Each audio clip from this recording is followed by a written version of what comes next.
나는 그녀를 사랑했다. 어느 한 남성의 고백이다. 그러나 그 상대 여성은 이렇게 말한다. 나는 그 남자에게 성폭력을 당했다. 성 문제로 인해 법정에서 가장 많은 쟁점으로 불거져 법정 다툼이 일어나는 사안 중 하나이다. 누구에게 있어 사랑은 사랑이지만 그것이 누군가에게는 폭력일 수 있기 때문이다. 어느 한 구독자의 댓글이 참으로 공감된다. 평화가 사람들의 가치라 해도 전쟁이 더 좋다는 사람들도 있고 이 정도가 행복이라고 해도 불행이라고 생각하는 사람들도 있다. 그 가치를 짓밟아 버리면 그것 또한 폭력이다. 사람의 죄에 대한 유무를 그 죄를 짓게 된 상황에 대한 정보 분량의 평균값으로 정해져야 하는지 생각해봐야 할 문제라고 했다. 하기사 지금의 정치적 자유로움보다 차라리 독재 정권 시절이 나았다는 사람들도 많다. 문재인 대통령을 욕하는 사람들 중 왜 문재인을 뽑았는데도 나라 꼴이 이 모양이란 것이다. 제대로 밀어붙이지도 못한단다. 그 사람들의 논리대로라면 독재 정권 시절처럼 말 안 듣고 제대로 일 못하면 잡아 가두고 족치고 자르고 강제로 하게 만들면 될 일이다. 하지만 지금은 다르다. 대통령이 바뀌었다 해도 실제 일을 하는 사람들, 국가공무원, 사회 주요 부분을 구성하는 기득권, 법을 집행하는 사람들, 그에 따라 법률을 각자의 잣대에 따라 판결하는 사람들, 사회적 기업보단 오로지 이익 추구에만 몰두하는 기업들, 이 모두를 아우르는 정치와의 카르텔 등 사회 전반의 구조적 진단과 합리적 처방이 함께 이루어져야 하기 때문이다. 그 어떠한 이유라도 인권은 사람이라는 절대 명제 속에 그 절대값의 가치는 똑같다. 성폭행은 강간과 강간 미수를 말한다. 대부분 힘 있는 자의 물리력이 행사가 된다. 그래서 남성이 가해자인 경우가 대부분이다. 성추행은 강제로 성적 추행을 하는 것으로 폭행이나 협박을 수단으로 하는 것이다. 이 또한 직접적이며 강제적인 접촉을 전제로 한다. 성희롱은 성에 관계된 말과 행동으로 상대방에게 불쾌감, 굴욕감을 주거나 특정 불이익 등의 피해를 입히는 행위를 말한다. 가령 음란 농담, 외모에 대한 성적 비유, 원치 않은 신체 접촉, 회식 등에서 술을 따르도록 강요하는 행위 등이 해당된다. 성희롱은 손해배상 등 민사의 대상은 되지만 형사처벌 대상은 아니다. 법조계에서는 성범죄 사건 등을 심리할 때 피해자가 처한 상황과 맥락에서 사건을 바라보고 이해할 때 성인지 감수성이라는 개념을 사용하고 있다. 하지만 이 성인지 감수성은 뚜렷한 기준이 없다. 모호하고 추상적인 개념이라 오직 판사의 판단에 따라 판결도 달라진다는 문제가 있다. 어떤 판사를 만나느냐에 따라 성인지 감수성이 부족하면 성범죄자가 될 수도 있다. 하지만 성인지 감수성이 부족하다고 반드시 성범죄자라고 단정하기도 어렵다. 왜냐하면 시대에 따라 계속 변화해가는 개념이기 때문이다. 이런 모호한 성인지 감수성을 현재의 우리 사회에 가장 적극적으로 전파시키기 위해 노력한 인물은 고 박원순 시장이다. 여기 한 여성이 있다. 강릉 출신으로 강릉여고와 이화여대 법학과를 나와 2000년 제42회 사법시험에 합격한 후 2003년 사법연수원 32기로 졸업하여 변호사 사무실을 차렸다. 그리고 그녀는 이명박 정권이 출범한 다음 해인 2009년 대한변협 인권위원회 위원에 임명된다. 대한변호사협회로 알려진 대한변협은 법에 의해 모든 변호사가 가입하게 되어 있으나 진보적 성향을 가진 변호사들은 민변으로 불리는 민주사회를 위한 변호사 모임 등에서 활동하기도 한다. 즉 다들 그렇지는 않겠으나 대한변협에서 주요 직책을 맡아 활동하는 사람들의 성향은 대체로 보수 쪽에 가까운 사람들이라 한다.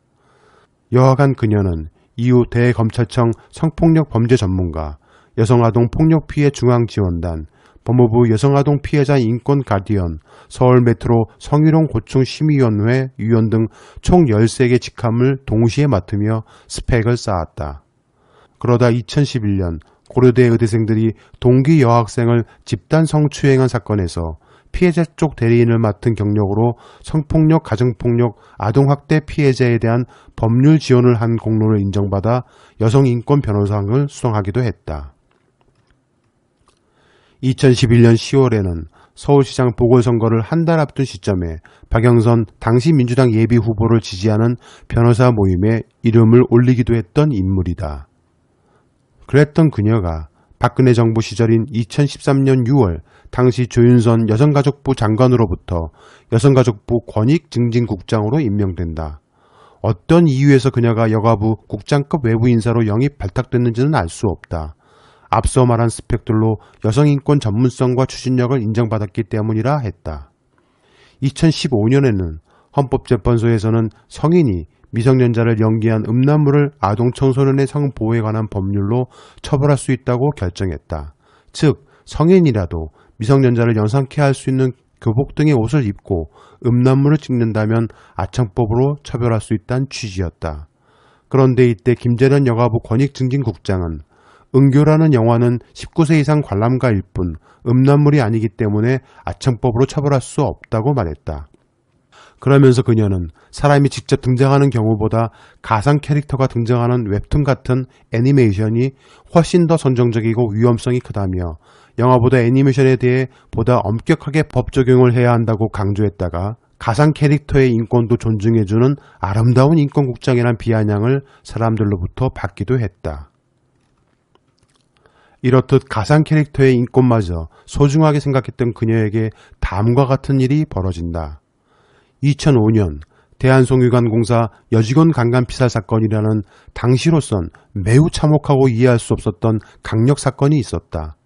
피해 여성의 시신은 피범벅이 될 정도로 물리적 폭력 흔적이 역력했으며 얼마나 저항을 했는지 피해자의 손톱은 몇 개나 빠져 있었던 사건이었다. 또한 가해자가 살해 후 지갑까지 절도하였던 사건이었다. 그러나 법원은 성폭력과 폭력행위, 절도, 그리고 피해자의 저항은 인정치 않고 내연의 관계에서 말다툼 끝에 가해자가 피해자를 목절라 살해한 것으로 정리하여 사한에 비해 가벼운 12년의 형을 언도받는 데 그쳤던 사건이다. 당시 피해 여성의 어머니는 딸의 억울함을 호소할 곳이 필요했다. 그래서 국선 변호사에게 매달 수밖에 없는 처지였다. 그래서 국선 변호사와 함께 여가부에서 추천하는 여가부 한국성폭력위기센터 추천 변호사 등의 도움을 받으려 했다. 그러나 담당을 맡은 변호인들은 피해 여성 모친을 속이고 몰래 고소장을 취하하고 재고소장을 접수하여 문제가 되었으며 이로 인해 모친은 사방팔방으로 민원을 제기했었다. 이로 인해 당시 여가부 측에서 피해 여성 모친에게 면담 요청이 있었으며 그 면담 장소에서 모친은 여가부 권익증진국장이었던 김재련 국장을 만난다. 문제는 당시 김재련 국장은 이 피해 여성 모친에 우호적이지 않았다. 문제를 일으킨 여가부 추천 변호사에 대한 배임 행위 등의 조사와 재발 방지는 전혀 추진되고 있지 않았으며 다른 변호사 요청에도 알아보고 있다, 답을 주겠다 라고만 했다 한다. 그리고 한쪽 말만 듣고 판단할 수 없으며 여가부는 징계 권한이 없다고 했다 한다.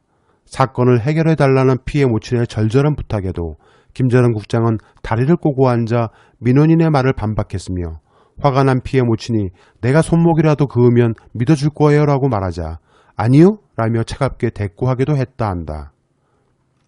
민원인 앞에서 공무원이 한 무례한 행동인 것이다. 이에 같이 동석한 기자가 항의를 하자 고소하고 싶다, 구속시키고 싶다라며 공무원이 국민에게 수위를 넘는 발언들을 쏟아냈다 한다. 여가부 김재련 국장에게 불친절한 모욕을 당한 피해 모친은 김재련 국장은 공무원으로서 자격이 없다며 분통한 심정이었다 한다.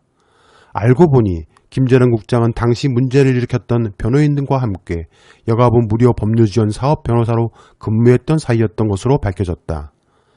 그럼 당시 김재련 국장과 피해 모친 사이의 통화 녹취를 들어보도록 하겠다. 시간이 많이 걸려서 어려워서 못한다? 그런 사람들이 무슨 변호사예요. 그게 무슨 시간이 많이 걸려. 어디다가 핑계를 갖다 아무것도 안 하고 있잖아요. 지금 뭐예요 지금? 아니라고. 자, 보시면은요. 말씀하지 마세요. 어떤 사건에 대해서 언급을 하니까. 위해서 국장으로 들어가고. 말 조심하세요. 말 조심이요? 말 조심하세요. 말 조심은 그쪽이 해야 될 것 같은데요. 잠깐. 지금 함부로 말씀하지 마세요. 뭘 함부로. 누가 그러세요? 안위를 위해서 여기 들어와 있습니까? 네? 지금 하는 일이 뭐예요, 지금? 말씀이라고 제대로 하셔야지. 할 일도 안 하고 있으면서. 이리 들어와서 얘기하세요. 어디서 큰 그러면 소리야, 저지르면. 어디서 큰 누구네? 소리야, 누구한테? 어디 누가 안위를 위해서 여기 들어와 있습니까? 지금 뭐 하고 당신이 있어요? 저에 대해서 뭘 알아요? 무슨 일 하고 있어요, 지금? 일 제대로 와서 하고 보세요. 있어요? 네, 제대로 하고 무슨 일? 있어요. 무슨 일? 당신이 아무것도 안 하고 있잖아요, 지금. 어디서 아무것도 안 하고 있잖아요, 지금. 뭘 아무것도 안 하고 있어요? 지금 뭐 하고 있어요? 이렇게 괴롭히는 것도 한계가 있지 말이야. 괴롭히긴 내가 왜 괴롭혀? 참고 있는데 기사 다 보셨어요? 지금 공부를 하고 있는 거 반대 입장에서 아닌가요? 생각해봐. 어디다가 소리를 질러? 어디다가? 보시다시피 그래요. 어디다가 김재균이 함부로 오히려 말씀하시는 거예요? 무슨 함부로 해? 입장을 갖고 함부로 생각해봐라고 해. 반말했어요. 물어보는데 왜 소리를 지금 어머님이 질렀다? 저한테 물어봤습니까? 거기에 대해서 얘기를 해야지. 네? 왜 저한테 소리를 물어봤어요? 질러? 얘기를 해야지. 그래서 함부로 끝까지. 말씀하고 있어요. 우리도 그래서. 자존심을 가지고 일을 하는 사람이에요. 그래서 그 사건 다 처리 어디 다 함부로 하고 얘기하고 들어갔어요? 그 사건이라고 다른 그 사건이 성폭력을 뭐예요? 언급하니까 소리 왜 터지죠. 어떻게 됐는지 확인했어요? 그 사건? 사과하세요. 확인했냐고요, 그거. 쓸데없는 소리 하지 마시고 사과하세요. 뭘 사과를 누가 해? 사과는 뭐 할 사람이 따로 있지. 어디서 그런 얘기를 듣고 말이야. 어디서? 확인시켜줄까요? 만나서? 들어오세요. 이리로 들어와서 얘기해. 그 이리로 기사는 들어와서 사실은 얘기해. 명예훼손감이에요. 알아요? 어디다 반말이야? 함부로 말씀하시는 것도 한계가 있으시지. 근데 왜 반말이에요? 왜? 어떻게 그런 말씀을 하십니까? 왜 반말하냐고요? 나한테? 누가 반말을 했어요? 녹음 다 하셨을 거 아니에요? 들어보세요. 네, 반말 어디다 왜 해놓고 안 그렇게 했다고 그렇게 하죠. 말씀을 하십니까? 어디다 본인 마음의 그러시려고. 상처만 상처이고 남의 마음의 상처는 상처가 아닙니까? 그래서 나한테 내가 지금 상처를 여기 입고 애새끼를 두고 있었어요? 여기 제 아내를 왜 들어와 있어요? 그러면 네, 심지어 애새끼란 표현을 그러면이라니! 썼습니다. 무슨 어머님이 일을 하고 저에 대해서 있어요? 뭘 하십니까? 무슨 일 했어요 지금? 네? 지금 무슨 일 하고 먼저 보세요. 있어요 어머니 지금? 보시고 내 사건이 일이 아니에요 그러면? 어머니 사건이 전부입니까? 그러면 다른 사건은 그 사건에 사건이고 내 대해서 사건은 사건이 아닌가요? 다고 했는데 자료 들고 왜 참고로 이 나오십니까? 피해자께서는 따님이 이제 언제 회사에서 오라고 세미나로 했어요? 강간 언제 오라고 피해로 했냐고요? 머리가 네. 피로 다 젖을 만큼 한번 탐정 얘기를 대신 해볼까요? 나왔었어요. 그래요. 네. 들어오세요. 우리 담당 사무관 과장님하고 해보게 문자랑 가지고 저희가 문자까지 보내지 않았습니까? 무슨 서류 가지고 들어오셔라. 진정서를 써드리겠다. 제가 직접 써드리려고 했어요. 그것도 연말에 바쁜 와중에도.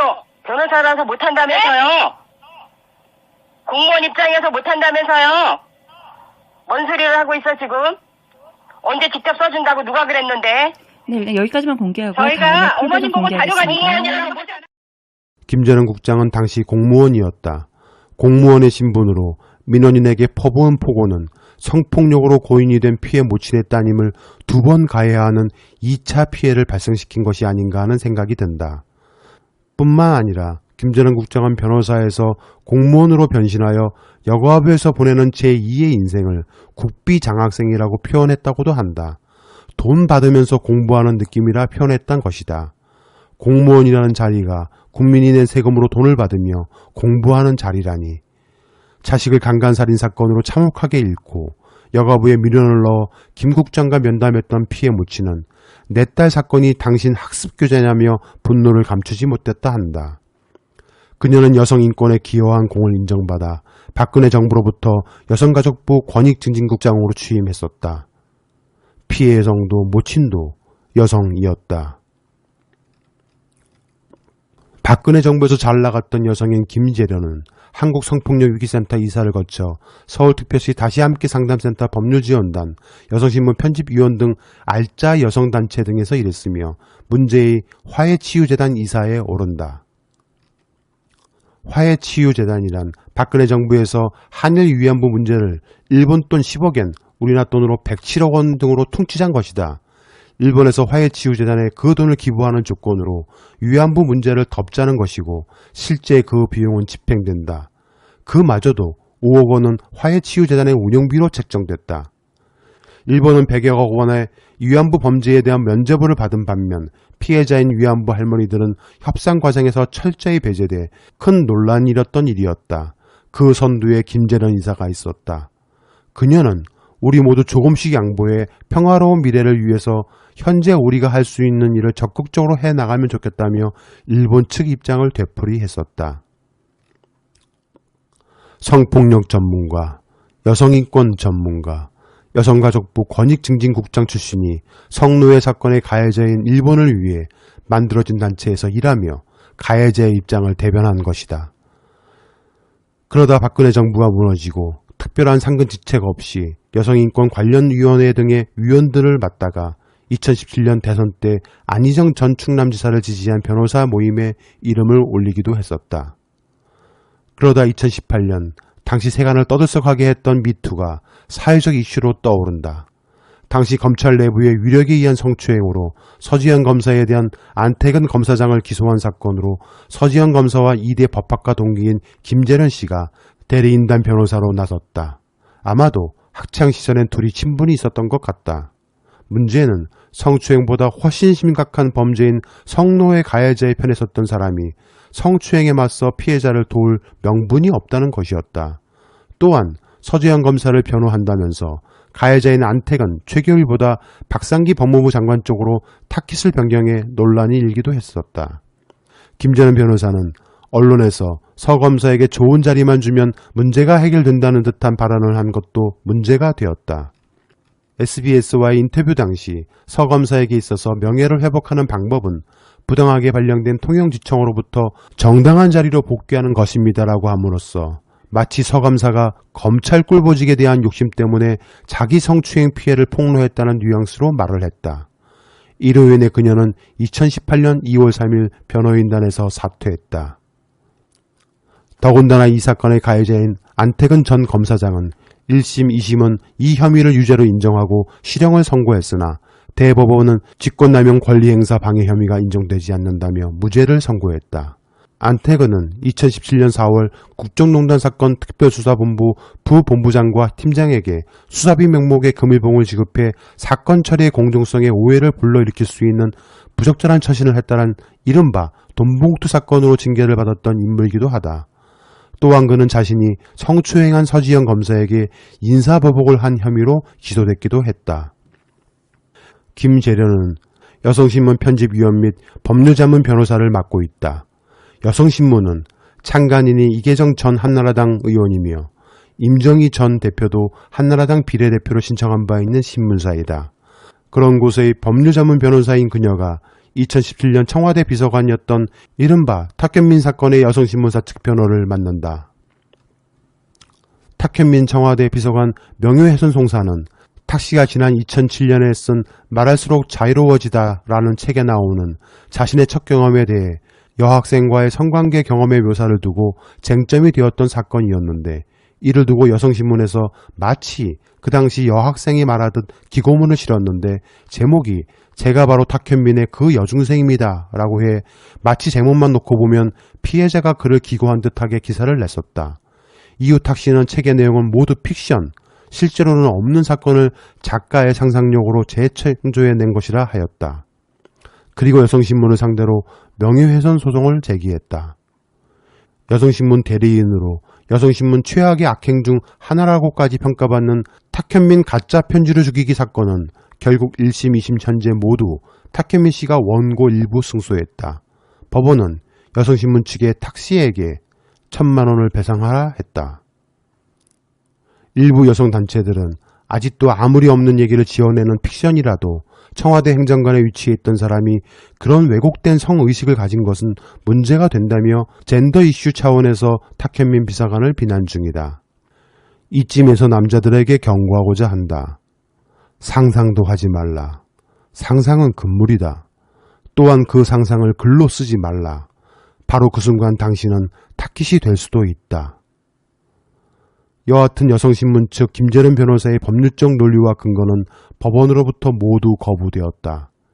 2018년 3월 들어 김재련 변호사는 남편인 당시 유재홍 전 YTN 기획조정실장의 일에 끼어든다. 남편 유재홍이 박근혜 정부 시절 YTN 사회부장, 기획조정실장 국장, 인사부장 등을 지내며 세월호 유가족 매도 발언, 박근혜 대통령 발언 보도 금지 조치 등 보도 공정성을 침해하고 이건희 삼성그룹 회장 성매매 제보 영상 보도를 막고 제보자를 삼성 측에 연결해 준 것으로 YTN들이 성명서를 발표했는데 그 비판 성명에 자신이 거론된 대목을 문제에 삼았다. 김 변호사 자신은 YTN 내부 사태와 아무 관련이 없고 류 전 실장과는 사적 관계에 불과한 데다 언급된 내용이 허위라는 취지였다. 그렇게 남편의 부당한 취재 압박을 비판한 YTN 기자들을 고소했던 변호사가 바로 김재련이다. 이 일로 YTN 기자들은 1심에서 모두 승소했다. 즉 김재련 씨가 패소한 것이다. 여성 인권의 가장 큰 공로와 한 획을 그어온 박원순 시장은 고인이 되었다. 누차 말한 대로 본인 스스로 여성 인권과 성 관련 문제의 상징적 인물이었기에 그런 송사에 휘말리게 될 경우 진보 진영 전체가 젠더 이슈에 매몰돼 걷잡을 수 없는 사태로 발전될 것이고 그 사안의 진실을 밝히기 위해 지리한 법정 다툼으로 인해 자신의 명예가 더럽혀질 것을 알았기에 죽음보다 명예의 가치를 소중히 해온 분으로서 스스로 삶을 마감했다. 하지만 그럼에도 불구하고 고소인 혹은 변호인이 확실한 증거를 내놓고 빨리 이 사건이 하루빨리 마무리되기를 간절히 바란다. 문제는 증거를 내놓지 않고 사회적 혼란과 논쟁만 가중시키고 있다는 것이다. 박원순 시장에게 성적 피해를 호소한 고소인의 법률 대리인인 김재련 변호사가 현재까지 내놓은 주장이 100% 사실이라고 해도 법률상 강제추행에 해당되지는 않는다는 것이 법조계의 시각이다. 박원순 시장을 형사처벌할 수 있는 법적 근거는 성폭력범죄의 처벌 등에 관한 특례법인 10조인 업무상 위력 등에 의한 추행과 12조인 통신매체를 이용한 음란행위밖에 없다. 12조의 경우는 고소인이 박원순 시장에게 성적 수치심이나 혐오가 생긴 말, 음향, 글, 그림, 영상 등을 받은 증거를 내놓으면 바로 입증이 된다. 사람들은 모두 고소인이 확실한 증거가 있고 그래서 고소를 했다고 생각했다.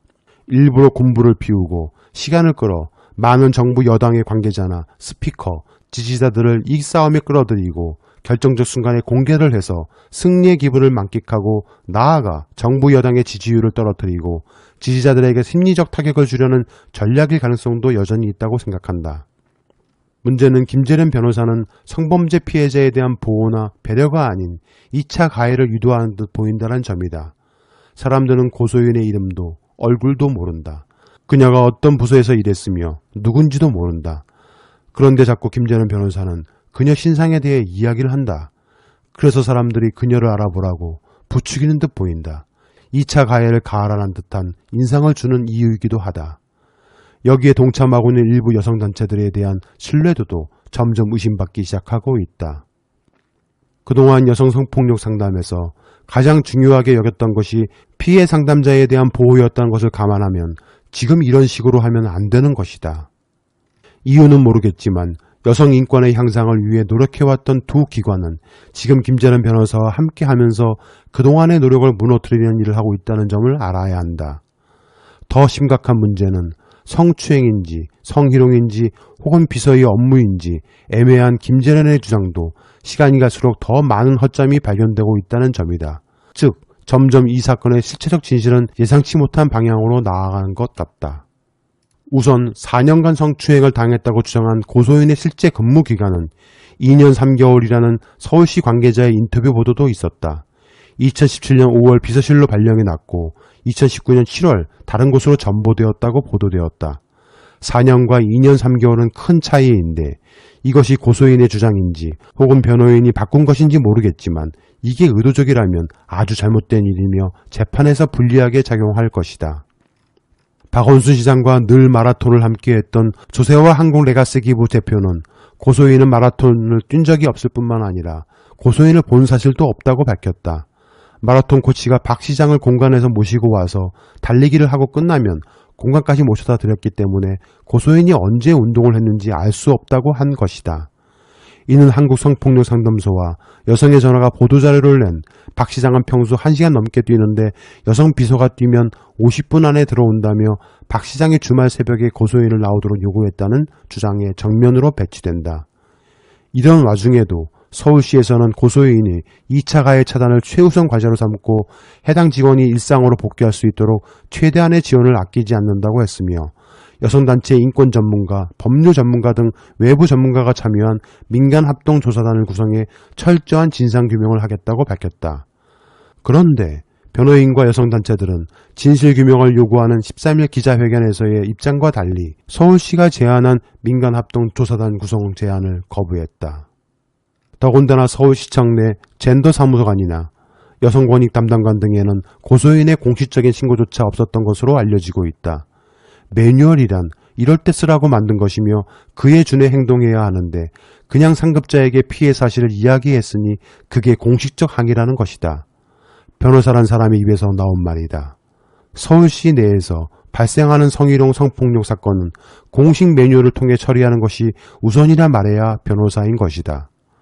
서울시 관계자의 말에 따르면 공식적인 피해 사실 접수가 없는 상황에서 고소인 측 주장만 듣고 A씨와 연관이 있던 직원을 대상으로 조사를 강행하면 또 다른 인권 침해 여지가 있다고 말했다. 더군다나 포렌식이란 경찰이 합리적으로 해야 한다. 그것을 고소인 측이 알아서 포렌식을 한다라면 그 또한 문제가 될 소지가 있을 것이다.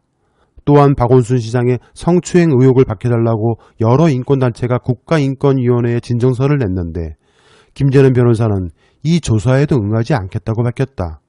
즉 국가인권위원회도 신뢰할 수 없다는 입장인 것이다. 그렇다면 김재는 변호사의 의도와 행동은 도대체 무엇이란 말인가? 이와 관련 누구보다 젠더 감수성이 예민하다 자청하고 있는 대구지검 진혜원 부부장검사는 가지도친 경고 메시지를 자신의 페이스북에 남겼다.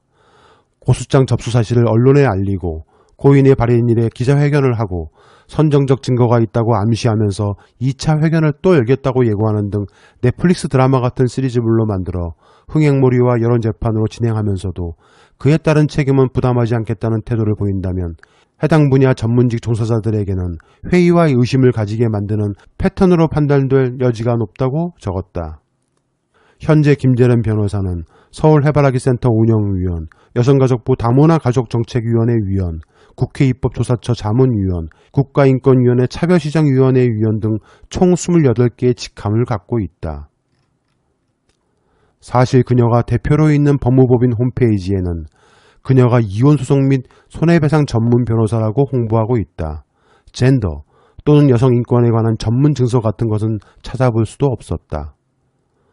박근혜 정부 시절 많은 감투를 쓰고 온갖 꿀을 빨다가 정권이 바뀌니 머리를 염색하고 인권 변호사로 탈바꿈한 여성. 그녀에게 젠더란 무엇일까? 그녀에게 여성의 인권은 무엇일까? 만일 그녀가 정계 진출을 꿈꾸거나 여성의 인권을 내세워 미통당이나 공작음모 측과 협력하여 모종의 계력의 선두에 서 있다라면 언젠가는 천벌을 면치 못할 것이다. 이것이 기우이길 바라며 합리적 의심으로 그치길 바랄 뿐이다.